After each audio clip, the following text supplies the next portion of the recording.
Ya, insiden penyerangan markas Polsek Ciracas Jakarta Timur oleh ratusan orang tidak dikenal pada Sabtu dini hari menjadi sorotan publik. Pasalnya penyerangan ini terjadi untuk kedua kalinya. Kasus sebelumnya terjadi pada Desember 2018.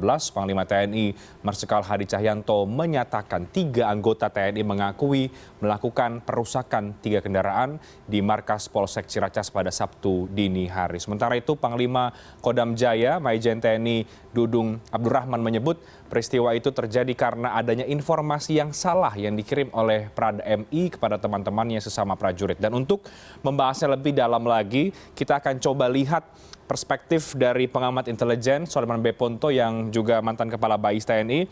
Lewat sambungan Zoom kami telah bergabung. Pak Soleman, selamat malam. Kabar baik Pak Soleman?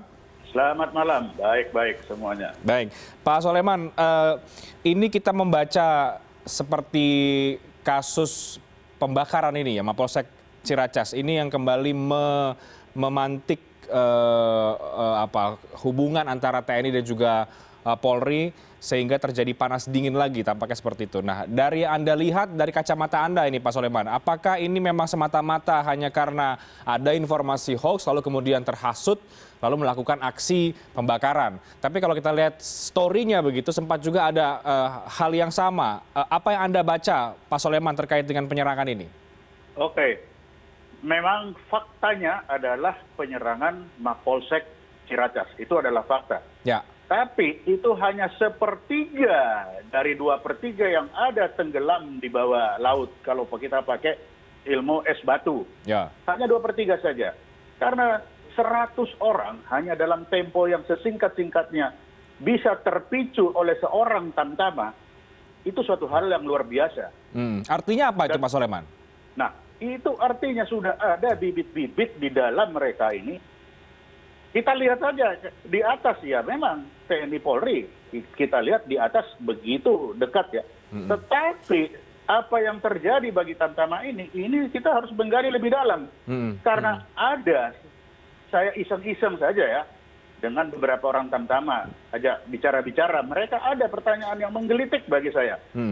Dia tanya, Pak Ponto, apakah NKRI itu masih negara kesatuan Republik Indonesia? Saya tanya, apa maksud Anda tanya itu? Bukankah negara ini sekarang telah menjadi negara kepolisian Republik Indonesia? Itu pertanyaan seorang tamtama. Dan ini terulang lagi hari Senin lalu ada satu seminar diulangi oleh Ibu Koni Rahakundini. Dia bertanya, apakah NKRI ini masih negara kesatuan Republik Indonesia? Apakah ini tidak negara kepolisian Indonesia? Nah, Ibu Koni Rahakundini yang begitu tinggi levelnya bertanya seperti itu. Dan seorang tamtama juga bertanya seperti itu. Kita tentu harus melihat apa yang sedang terjadi di sini. Apa yang mereka lihat. Apakah ini karena kesenjangan tadi itu Pak Ponto? Nah, mari kita lihat. Dari situ apa yang saya lihat.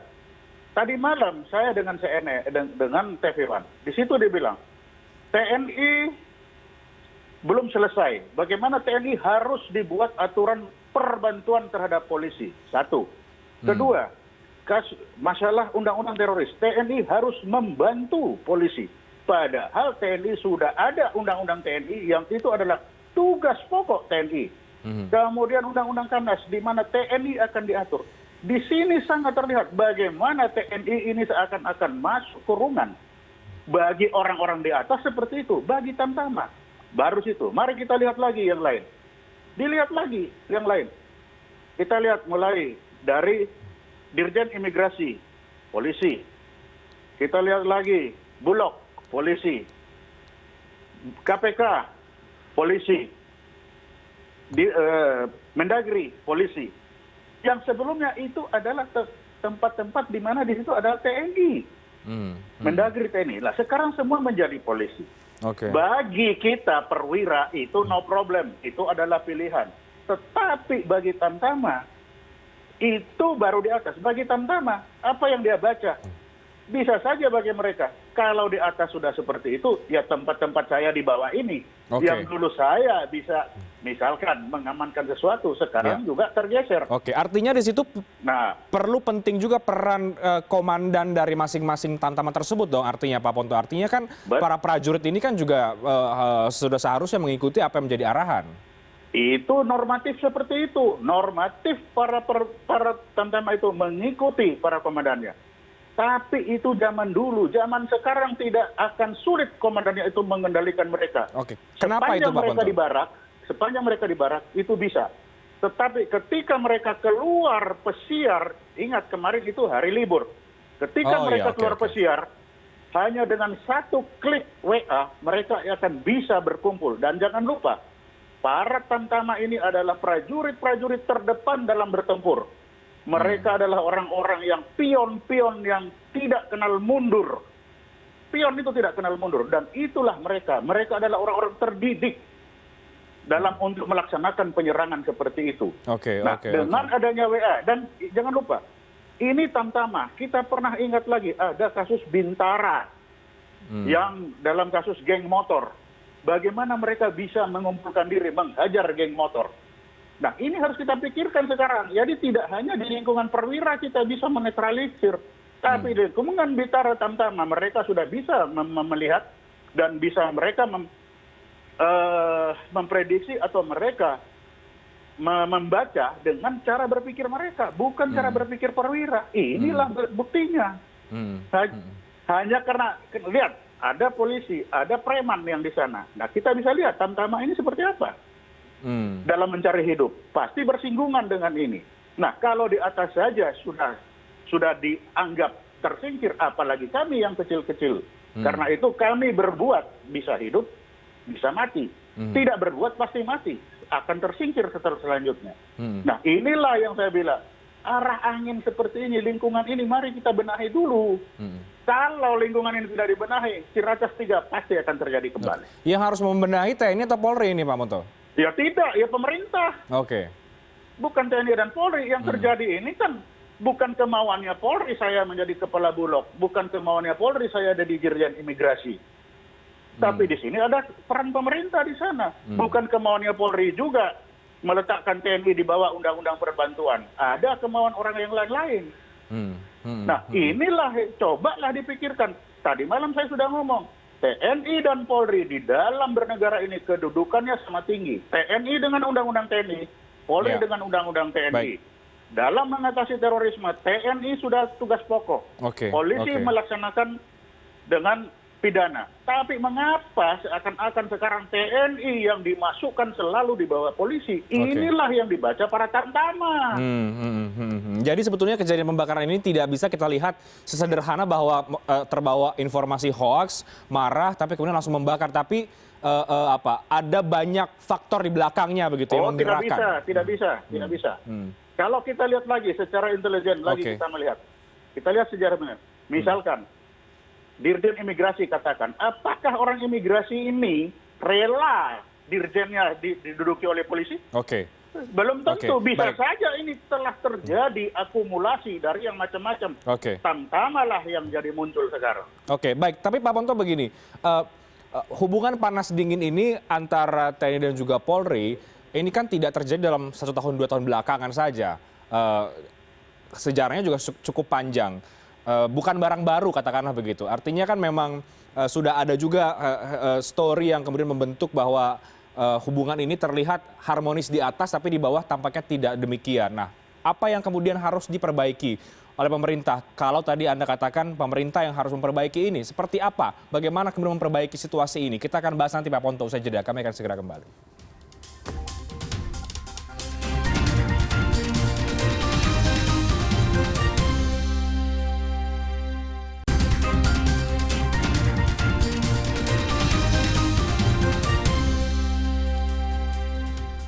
Baik, menarik diskusinya dengan Pak Soleman B. Ponto. Kita membaca lebih jauh soal dibalik perusakan atau pembakaran Mapolsek Ciracas terkait dengan hubungan antara TNI dan juga Polri.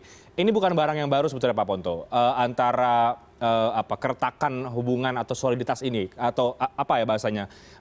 Ketika hubungan TNI Polri diuji soliditasnya. Bukan hal yang baru, ada hal seperti ini. Di Papua juga sering terjadi penembakan satu sama lain. Nah, artinya kan secara lebih luas kita masih melihat bahwa ada yang harus diperbaiki tadi Anda katakan, termasuk juga pemerintah. Harus seperti apa Pak Ponto? Nah, di sini harus yang terlihat adalah satu keadilan. Misalkan contoh, Undang-undang TNI melarang TNI untuk ditempatkan di luar organisasi TNI. Tetapi Polri diizinkan untuk keluar dari organisasi Polri. Di satu sisi, Polri menyatakan bahwa dia kekurangan anggota. Nah, ini kan sudah contoh paling sangat jelas sekali bahwa ada ketidakadilan di situ. Dan ini dalam aturan perundangan. Bukan hanya talking-talking doang. Nah, ya kan? Itu baru di situ. Kemudian kemarin yang terakhir, dalam undang-undang teroris, bagaimana semua orang menyalahkan TNI. Padahal TNI itu sejak sebelum ada undang-undang itu sudah mengatasi terorisme di Woyla. Tapi sekarang, dalam mengatasi terorisme kan ada dua. Ada pidana, ada hukum humaniter yang sama tingginya. Tetapi TNI dijadikan seakan-akan pembantu polisi. Nah, ini seakan-akan siapa? Undang-undangnya semua mengarahkan seakan-akan TNI selalu ada di bawah koordinasi polisi. Inilah yang tidak bisa seperti itu. Kalau itu dijadikan, apapun ini TNI itu adalah manusia yang punya rasa dan perasaan. Bagi perwira, dia bisa menahan diri. Tapi bagi tamtama, tidak mungkin itu. Begitu ada konflik yang kecil-kecil, ini pasti akan terbakar. Perwira tidak menghasut, tapi perwira ketika dia bercerita, didengar oleh tamtama. Si tamtama mendengar, kemudian menerjemahkan menurut logika berpikir dia. Inilah yang akan terjadi. Dan ini terang benderang. Seorang ibu Koni Rahakundini saja sudah bisa membaca seperti itu, apalagi sebut tamtama. Nah, inilah yang saya bilang, 2/3 di bawah ini tidak bisa kita anggap remeh. Kalau ini dianggap remeh, Ciracas 3 pasti terjadi lagi. Pasti, dan bukan hanya di sini. Ini baru awal, bisa saja di seluruh Indonesia. Jangan lupa, tamtama sekarang dia sudah punya dengan HP satu saja, mereka sudah, dan mereka adalah orang-orang terlatih. Mereka juga di situ adalah agen-agen intelijen yang dilatih untuk itu, dilatih untuk menghancurkan, dilatih untuk menyusup kemana-mana. Mereka orang terlatih. Kalau begitu dengan kondisi demikian, artinya perlu juga peran dari internal TNI untuk bisa mengontrol para prajuritnya juga dong, artinya Pak Ponto, atau bagaimana? Saya sangat yakin TNI sudah mengontrol mereka dengan sekuat-kuatnya. Saya sangat yakin itu. Dan bagi TNI sendiri, jangan lupa, bagi militer sendiri, dalam rangka hal aturan, mereka itu adalah orang-orang yang patuh dan taat kepada aturan. Mati pun masih baris di makam pahlawan kalau melihat kepatuhan terhadap aturan. Nah, pertanyaannya, mengapa mereka tidak patuh saat ini? Itulah, bukan tidak patuh, seakan-akan tidak patuh. Itulah yang harus kita lihat. Mengapa orang-orang yang patuh sejak bangun tidur itu sudah dihadapi kepada aturan, apel siang, apel malam, semua aturan itu ada. Sehingga dalam ketaatan terhadap aturan, bagi TNI itu bukan hal baru. Nah, ketika sekarang mereka melanggar itu, itulah yang kita harus cari. Kenapa ini terjadi? Dan ini bukan baru sekali, ini sudah kedua kali untuk Ciracas. Jadi ini bukan kemudian saling menyalahkan antara TNI atau Polri, tapi kemudian pemerintahnya sebagai yang paling atas untuk bisa melihat situasi ini, begitu maksud Anda, Pak Ponto? Iya, betul. Ini bukan salah polisi juga, tidak. Tetapi cara pemerintah dalam memanfaatkan kedua organisasi ini yang harus bisa melihat, ini kan dua anak ini yang harus seimbang. Lah, kalau dua anak ini tidak seimbang, dan ini kan nyata, ayo sekarang siapa melihat, di mana sekarang ada jabatan sipil yang diduduki oleh TNI? Tidak ada. Sedangkan mari kita lihat Polri sekarang. Ini bukan mengadu-adu, tapi fakta. Itulah yang ada sekarang. Dengan adanya fakta itu, lahirlah NKRI itu tadi. Apakah ini NKRI masih negara kesatuan Republik Indonesia, ataukah negara kepolisian Indonesia? Inilah yang harus segera. Kalau tidak, ya Ciracas 3, 4, dan 5 akan terulang. Itu menurut saya.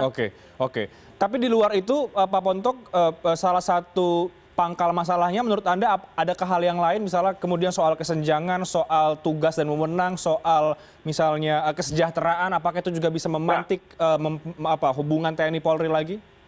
Semuanya itu kan akhirnya kan akan ke sana juga. Yang jelas kita tidak usah lagi lihat-lihat yang tidak tertulis. Ujungnya adalah keadilan tadi itu ya. Ya, betul, keadilan. Dalam aturan perundangan saja sudah terjadi ketidakadilan di dalam menempatkan TNI dan Polri ini. Yang tidak dilihat seakan-akan, ya betul TNI ada di situ. Tidak seperti begitu. Tadi malam saya ada undang perbantuan, ada semua seakan-akan TNI ini harus dibawa. Tidak seperti itu kita menempatkan itu. Kita harus sudah hormati undang-undang sudah yang ada. Nah, kalau kita akan seperti itu, ya ini akan terulang terus-menerus. Jadi tidak bisa kita hanya melihat itu baru. Nah, kita lagi kalau mau lihat contoh lagi yang nanti yang paling jelek ke bawah. Coba lihat seorang tamtama akan berangkat tugas. Naik apa dia? Sepeda motor. Kita lihat polisi berangkat tugas naik apa? Sejelek-jeleknya naik mobil. Satu roda 2, satu roda 4. Apakah ini tidak akan memicu sama-sama digaji negara, sama-sama abdi negara, sama-sama bertugas untuk negara, tetapi dalam kenyataannya mungkin bapaknya bisa tahan, keluarganya. Kenapa itu begitu kok bapak tidak seperti itu?